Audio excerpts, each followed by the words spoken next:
தமிழ்நாடு விளையாட்டு மேம்பாட்டு ஆணையம் சார்பில் தேசிய கேலோ இண்டியா இளைஞர் விளையாட்டுப் போட்டி மதுரை ரேஸ்கோர்ஸ் மைதானத்தில் நடந்தது. இதன் இறுதி நாள் போட்டிகளை கலெக்டர் சங்கீதா துவக்கி வைத்தார்.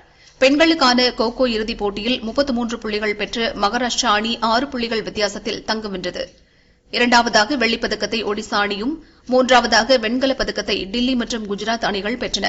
ஆண்களுக்கான கோகோ இறுதிப் போட்டியில் மகாராஷ்டிரா அணி 40 புள்ளிகள் பெற்று 10 புள்ளிகள் வித்தியாசத்தில் தங்கம் வென்றது. வெள்ளிப் பதக்கத்தை டில்லி அணியும், வெண்கலப் பதக்கத்தை குஜராத் மற்றும் கர்நாடக அணிகளும் பெற்றன.